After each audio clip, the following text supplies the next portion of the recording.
तो Israel versus Iran अगले 24 घंटे भारी, क्योंकि मिडिल ईस्ट में भीषण युद्ध को लेकर इस वक्त तमाम बड़ी खबरों के साथ हम हाजिर हैं। आपके साथ मैं हूं सुरभि शर्मा, मेरे साथ है मेरे सहयोगी रवि मिश्रा। इजराइल ने एक और बड़ा ऐलान कर दिया है और पहली बार इजराइल ने बताया कि सीरिया में ग्राउंड ऑपरेशन किया गया। इसकी पूरी डिटेल्स आपके सामने होंगी। इसके अलावा ईरान की नई धमकी क्या है, जिसके बाद इजराइल से अमेरिका भी अलर्ट है और इजराइल में इस वक्त सभी डिफेंस सिस्टम एक्टिव हैं। वहीं अमेरिका मिडिल ईस्ट में लगातार तैनाती बढ़ा रहा है। कोशिश हो रही है कि किसी भी तरह अब ईरान को एक और हमला करने से रोका जाए, क्योंकि इजराइल पर एक और मिसाइल हमला युद्ध का दायरा बढ़ा सकता है।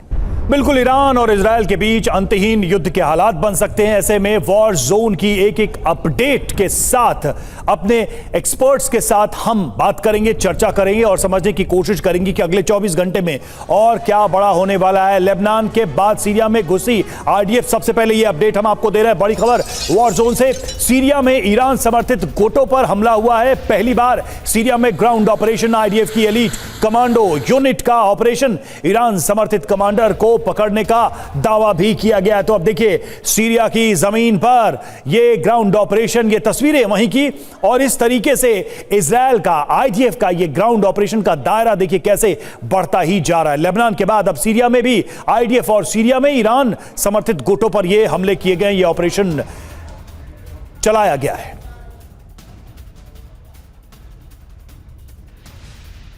तो सबसे बड़ी खबर इस वक्त की है आईडीएफ की सीरिया में मौजूदगी।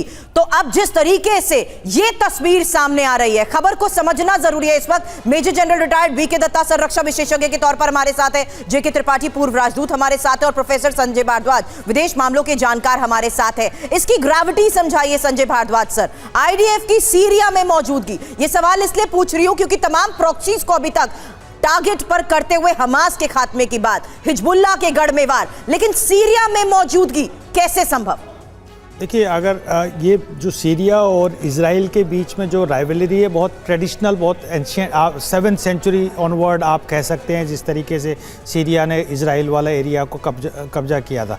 लेकिन जो पहला अरब इजराइल वॉर हुआ था 1948-49 में, वहाँ पर इनका डायरेक्ट कॉन्फ्लिक्ट था। और क्या हुआ कि 1967 का जो दूसरा वॉर हुआ, उसमें जो गोल्डन हाइट रीजन है वो बेसिकली इजराइल ने जीत लिया था सीरिया से, और वो कॉन्फ्लिक्ट चल रहा है। 1973 में फिर झगड़ा हुआ। लेकिन अभी जो लेटेस्ट कॉन्फ्लिक्ट का रीजन है कि अभी जो ईरान के माध्यम से जो इजराइल पे अटैक हुआ था, उसमें एक व्यक्ति, एक एजेंट जो सीरिया में बेस्ड था, सीरियन था, वो इजराइल पर अटैक होने में शामिल था। और उसी को ध्यान में रखते हुए जिस तरीके से उन्होंने जो ऑपरेशन किडनैपिंग जो चलाया हुआ है इजराइल ने सीरिया में, तो वो जो ईरान के साथ में जो नेक्सेस है, जो हिजबुल्लाह के साथ जो नेक्सेस है, जो सीरिया में जो बेस बनाए हुए हैं हिजबुल्लाह, उन पर सीधा सीधा इजराइल अटैक कर रहा है। क्योंकि पूरा मामला यह है कि इजराइल इसको बिल्कुल एकदम फियर फ्री रीजन क्रिएट करना चाहता है। ऐसा साफ दिख रहा है कि स्टेप बाय स्टेप